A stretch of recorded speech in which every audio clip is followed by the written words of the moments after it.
Coming in at number 5, we have Clara Jermaine. Back in 1906, Clara was a young South African Christian who was said to have been possessed by a demon at the age of just 16 years old. Clara was a student at St. Michael's Mission in natal South Africa during this time, and it was at the age of 16 that she was said to have made a pact with Satan, which resulted in demonic possession, supposedly. In an account written by a nun, it was said that Clara could speak many languages that she wasn't capable of speaking prior to her possession. She was also reported to exhibit clairvoyance, with her revealing secrets and transgressions of people she had never met. It was also reported that Clara could not be in the presence of holy or blessed objects, a classic sign of possession, and when she was, she would seem to exhibit extraordinary strength and ferocity. A nun even stated that Clara would make peculiar sounds, stating, I quote, "No animal ever made such sounds, neither the lions of East Africa nor the angry bulls. At times it sounded like a veritable herd of wild beasts, orchestrated by Satan, and formed a hellish choir." 2 priests went on to perform an exorcism on Clara, with it lasting approximately 2 days. During the exorcism, it was said that Clara knocked the Bible out of the priest's hands and even attempted to choke him. By the end of those 2 days, it was said that the demon was expelled from the girl and that she was healed. Happy days. Before we jump into number 4, be sure to give this video a big thumbs up. It really helps us out a lot in the YouTube algorithm. Coming in at number 4, we have Anna Eklund. Anna Eklund is actually a pseudonym for Emma Schmidt, a woman who was allegedly possessed by a demon, with exorcisms occurring over several decades, resulting in one extensive exorcism that took place between August 18th to December 23rd of 1928. Schmidt was born in Switzerland and was raised in a Catholic household in Wisconsin, and on June 18th of 1912, she underwent her first exorcism. After exhibiting signs of possession, including revulsion of holy objects, disturbed thoughts, and inability to enter churches. Now, despite the first exorcism taking place, it appeared to be unsuccessful, with the second exorcism being performed in 1928, with Eklund being moved to a convent after once again exhibiting strange symptoms, including fits of rage and the inability to be near blessed objects. The second exorcism was reported to be incredibly violent, with Eklund even levitating and howling during it. The first session lasted until August 26th, with the second session occurring between September 13th to September 20th, followed by a final 8-day session that lasted from December 15th to December 23rd. Eklund's body began to deteriorate during this time due to lack of food and constant vomiting. On December 23rd, Father Risinger commanded the demons out of Eklund and seemingly cured her of her possession. Coming in at number 3, we have Michael Taylor. Born in 1944, Michael Taylor was a man from the UK who became notable after he alleged that he was possessed by a demon. Taylor reported feeling evil inside of himself, even verbally lashing out during a Christian fellowship group. His behavior continued to become more erratic, with a local vicar turning to other ministers to call out the demon that was supposedly living inside of Taylor. An exorcism took place between October 5th to 6th, with the ministers believing that after an all-night session they had cast the demons out of Taylor. However, they did state that 3 remained: insanity, murder, and violence. However, Taylor was allowed to go home. When he did return home, though, he brutally murdered his wife, and he was found by local police naked in the street and covered in his own blood. At his trial, Taylor was acquitted on grounds of insanity and was sent to Broadmoor Hospital for 2 years before being sent to a secure ward in Bradford, before ultimately being released. Jumping forward to 2005, Taylor was once again in the news after touching someone inappropriately, resulting in him once again being ordered in psychiatric treatment. He seems less like the devil and more like a deranged human being who should not be allowed to live among society. In my opinion, that is. Coming in at number 2, we have Annelise Michelle. Annelise, often referred to simply as Anna, was a German woman who was said to have undergone roughly 67 Catholic exorcisms during the year prior to her death. When Anna was 16 years old, she began to experience seizures and was ultimately diagnosed with psychosis caused by temporal lobe epilepsy. Not long after that, she was diagnosed with depression and was treated at a hospital. However, by the time Anna turned 18, she began to exhibit violent tendencies. She began hearing voices and was intolerant of religious objects that were around her family's home. Her condition continued to worsen, resulting in her family believing that she was possessed by a demon. The family ultimately turned to the Catholic Church for help, with priests being approved to conduct a series of exorcisms on the girl, with the family halting any communication with doctors altogether. During the ordeal, Anna began to stop eating and ultimately passed away from malnourishment and dehydration following 67 grueling exorcism sessions. The girl's parents and the 2 Roman Catholic priests were found guilty of negligent homicide and spent 6 months in prison for their crimes. There are many popular horror movies that took inspiration from this case, including The Exorcism of Emily Rose, as well as Annelise the Exorcist tapes. And finally, in at number 1 we have Roland Doe. Now this case claims our number 1 spot, and rightfully so, with this true possession case being the story to inspire the movie The Exorcist. Back in the late 40s, a young boy dubbed Roland Doe was alleged to be possessed by a demonic entity, with priests from the Roman Catholic Church performing a series of exorcisms to attempt to expel the demons residing within. Roland Doe was said to be a German Lutheran, with him and his family residing in Cottage City in Maryland. However, according to reports, on one particular occasion his spiritual aunt allowed him to play with a Ouija board, which may have resulted in his supposed possession. According to reports following the death of Roland Doe's aunt, the family began to experience strange goings-on within the home. Noises, furniture moving on its own accord, and ordinary objects levitating. The family ultimately turned to their pastor, Miles Schultz, with him arranging for Roland Doe to spend a night in his home to monitor the boy. Schultz claimed to witness those same goings-on within his home when the boy was there. An exorcism was arranged, with documents from that exorcism stating how the boy slipped his hand loose from his restraints and managed to break a bed spring from under his mattress, using it as a weapon to attack the priests. During another exorcism on the boy, it was reported that words such as evil and hell appeared on Roland Doe's body, with the mattress beginning to shake during the ritual. Despite the terrifying goings-on after the rite was over, it was said that Roland Doe went on to lead a rather ordinary life. However, like I said, this case shocked the world after William Peter Blatty chose to use elements from the events in his novel The Exorcist back in 1971, with the famous story going on to be one of the most successful and famous movies of all time. Number 5 on this list is the Panama 7. The following story happened only a few years ago and is a horrifying tale where 7 people in Panama were found dead from a terrifying ritual. The BBC writes 10 people have been arrested on suspicion of murder. The suspects and all victims were thought to belong to the Nagobi indigenous community. The grave was discovered after 3 villagers escaped and made their way to a local hospital last weekend, prosecutor Rafael Baloy said. They then alerted authorities about several families being held by an indigenous-run sect. On Wednesday, police raided the community located in a jungle region in northwest Panama, some 250 kilometers from the capital Panama City. They were performing a ritual inside the structure. In that ritual, there were people being held against their will, being mistreated, said Mr. Balois. All of these rites were aimed at killing them if they didn't repent their sins. Inside the makeshift church, officers found a naked woman, machetes, knives,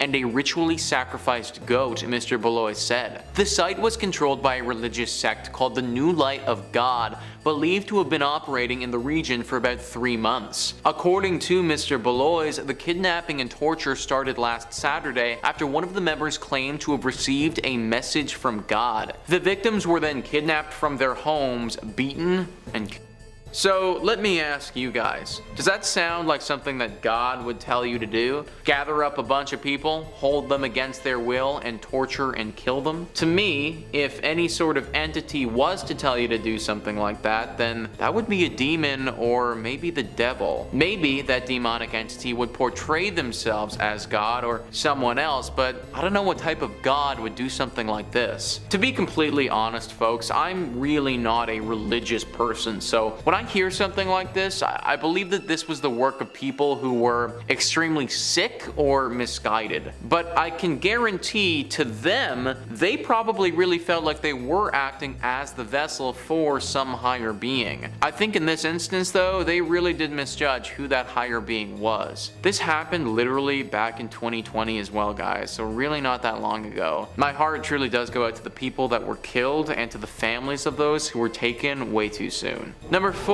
on this list is The Devil Made Me Do It. This famous Ed and Lorraine case may be the best example of when someone tried to claim a demonic possession led to a crime. The case is centered around a young man named Orrin Cheyenne Johnson and the man that he murdered, a 40-year-old named Alan Bono. Mental Floss says there was no question that Johnson killed Bono. However, his defense attorney, 33-year-old Martin Minella, planned to argue that the 19-year-old was not guilty by virtue of demonic possession. Ahead of the trial, Minella pled his case through the media, giving interviews to major press outlets. The courts have dealt with the existence of God, and now they'll be asked to deal with the existence of the demonic spirit, Minella told People. The day after Johnson was arrested, Lorraine Warren called the Brookfield police and blamed the killing on a demon. Johnson didn't actually say the devil made him do it, he only claimed that he didn't remember stabbing Bono. However, according to the testimony of an officer on the scene, Johnson did tell the police,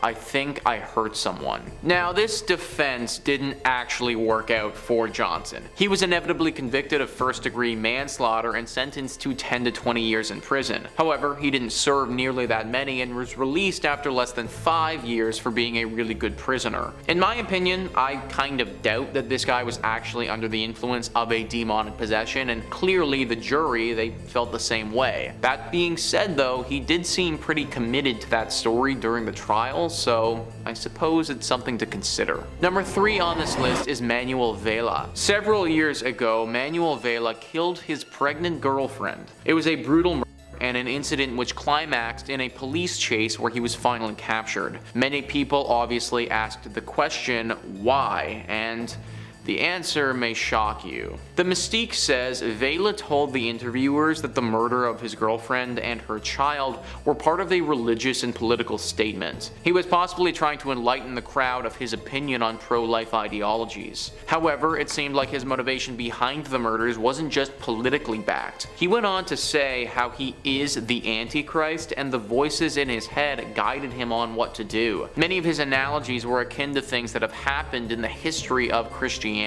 Vela literally believed that he was the Antichrist, guys. That sounds like a pretty textbook example of a demonic possession to me. At this point, Vela's competency to stand trial was in question and a hearing needed to be done. Manuel never actually made it to the hearing though, because in January 2017, authorities found him dead in his cell. He had taken his own life. Number 2 on this list is the Son of Sam. The Son of Sam was a killer that caused one of the biggest citywide police investigations ever. Ranker says New York City during the summer of 1976 was a hotbed of anger, frustration, and fear, and David Berkowitz, aka the Son of Sam, didn't help the matter by killing 6 people and wounding 7 others in the span of 1 year. After his arrest, Berkowitz told police that he was under the control of a demon named Harvey who inhabited his neighbor's dog and implored him to kill people. Once, during a 3-month break from his murder spree, Berkowitz wrote the New York Post to say, "I am still here like a spirit roaming the night, thirsty, hungry, seldom stopping to rest." After being incarcerated, Berkowitz received a sentence of 365 years in prison, by the way. He became a born-again Christian, but he still believes that the devil and God are fighting for possession of his soul. No wonder this guy got 365 years. Not only did he kill 6 people, but to write to the Times saying that he's still thirsty and hungry, yeah. This is clearly a man that needs to be kept behind bars for literally ever. Once again, I want to stress the fact here that I'm not a religious man personally. When I hear a story like this, I believe that it's far more likely that the Son of Sam was just truly mentally unstable and probably in need of some very serious help. He truly believed though that a demon had called upon him and was using his body as a vessel for evil. We may never know what truly caused him to do this, but at least he's locked up for good and won't be doing it again anytime soon. And finally, number 1 on this list is Michael Taylor. Several decades ago, Taylor was apparently possessed by a horrible demon, and this time it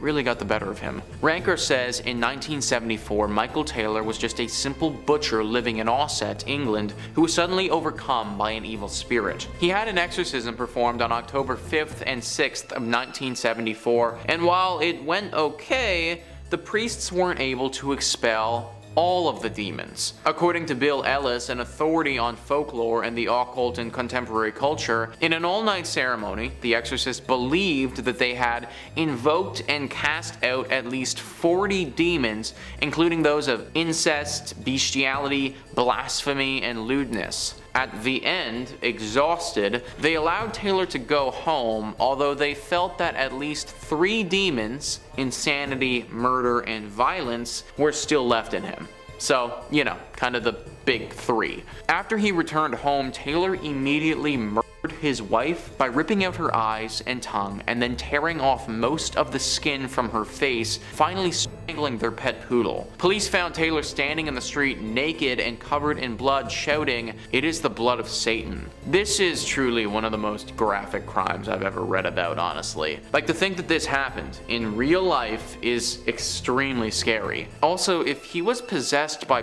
some type of demon, like, what demon was this and how do we all avoid this? I feel like this is pretty pertinent information considering what Taylor ended up doing. Number 5 on this list is Father Urbain Grandier. Father Urbain Grandier was born in 1590 in France and lived until 1634. He became a priest in the town of Loudun in 1617 and was a priest right up until he was burned at the stake in 1634.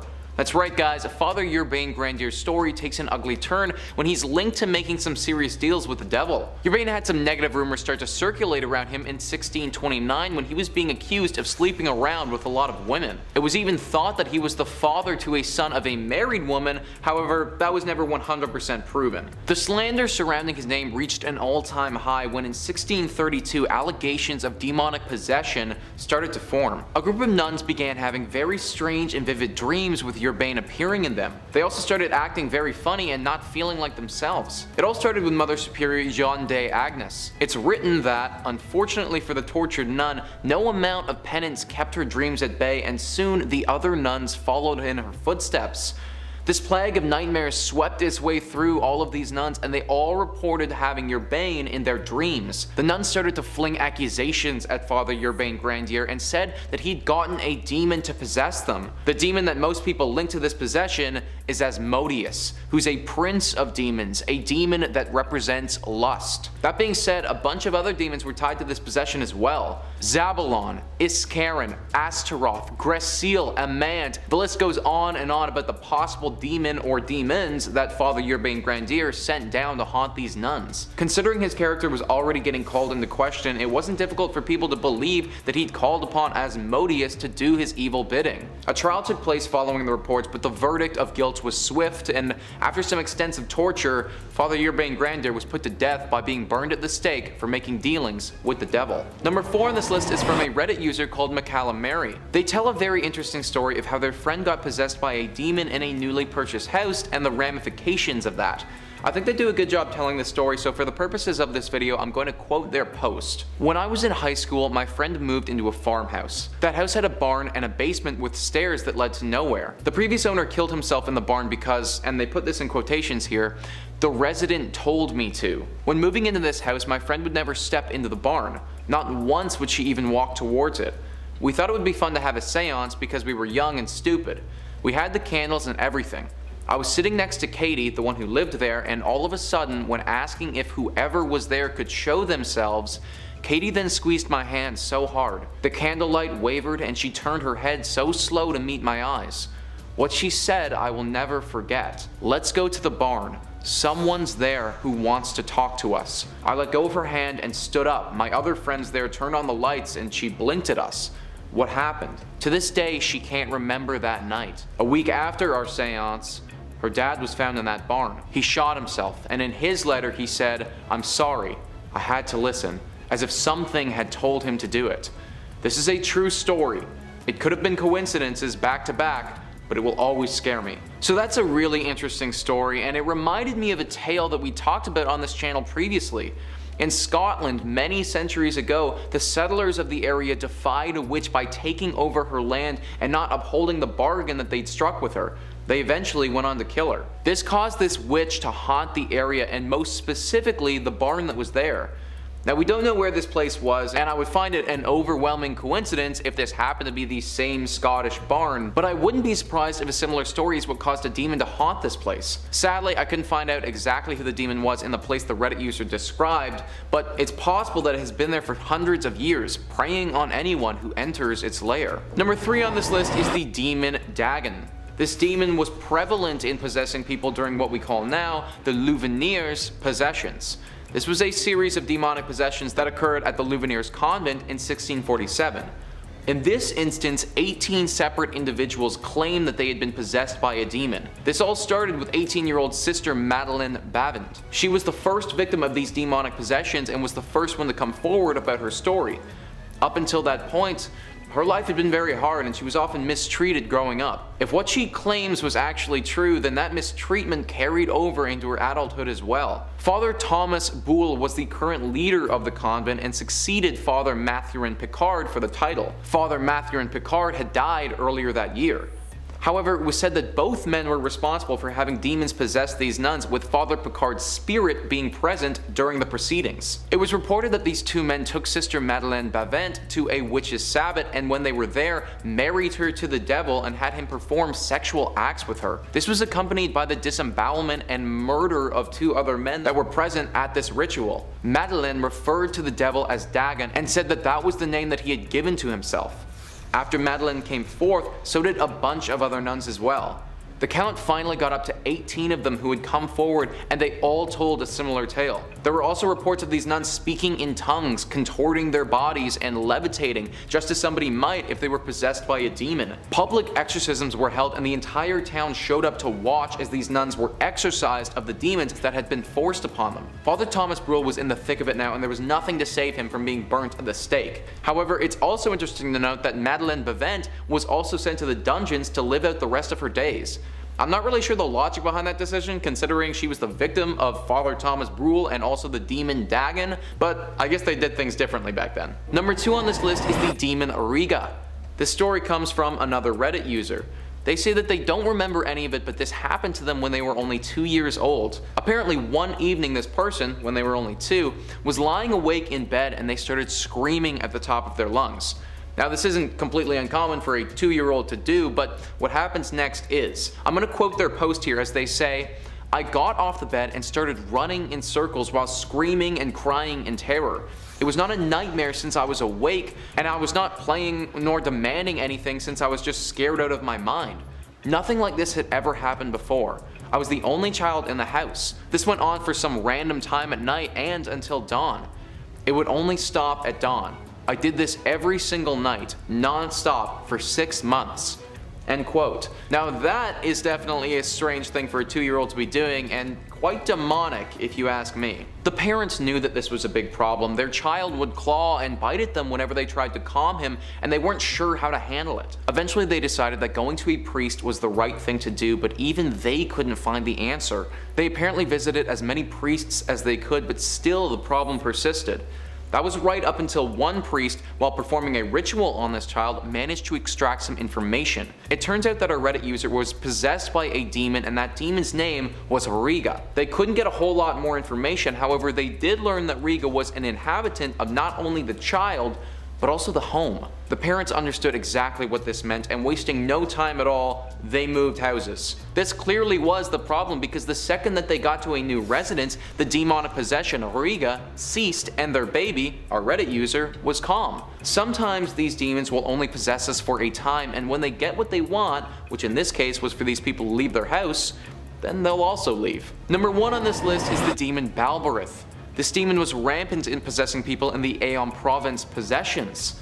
Similar to some of the other cases that we've looked at today, this pandemic of possessions made its way through a convent of nuns. Clearly, these nuns really had it rough during the early 17th century. The first report to come out came from Madeleine de Demandolx. She was an aristocrat who joined the Ursuline convent at Marseille in 1607. It wasn't long before she'd reported to the Mother Superior that she actually had an affair with Father Louis Goffardy, who was also at that convent. The Mother Superior was obviously shocked at this news and thought it best to remove Madeleine and send her to Aix. This was to get her away from Father Goffardy and distance her from the scandal. It was when she got to her new location though that she started to notice the symptoms of demonic possession. In 1609, Madeleine started to exhibit all of our classic telltale signs. This included convulsions, foaming at the mouth, speaking devilish languages, reacting strangely to religious paraphernalia. These symptoms spread like a disease to all of the other nuns that were close to Madeleine, and similarly to my other entries on this list, you immediately had a bunch of nuns that were now demonically possessed. These nuns were hit hard with these demonic possessions as well, with a lot of them speaking a voice that wasn't their own. The church responded swiftly and started performing exorcisms as best as they could. Most attempts though were unsuccessful. successful. However, it was during one of these exorcisms in 1910 that Father Goffredy's name was thrown into the mix. Madeleine claimed that he seduced her and brought her to a demonic ritual. This ritual was used to summon the demon Balbaruth, which then possessed Madeleine. Other nuns started to make the same claim, and soon Father Goffredy's name was completely run through the dirt. During a session of torture, he confessed to the crimes and was sentenced to death. This case of a demon possessing a group of nuns was the first one in France and set the precedent for the other two that I've previously spoken about. Coming in at number 5, Roland Doe / Robbie Mannheim. In the late 1940s in the United States, priests of the Roman Catholic Church performed an exorcism on a boy referred to as Roland Doe or Robbie Mannheim. The 14-year-old boy was the victim of demonic possession, and the events were recorded by the attending priest. These events were in turn used as elements in the 1971 novel The Exorcist. According to reports, the family experienced strange noises, furniture moving on its own accord, and ordinary objects such as vases flying or levitating when the boy was nearby. The family were forced to turn to a priest, and an exorcism was conducted.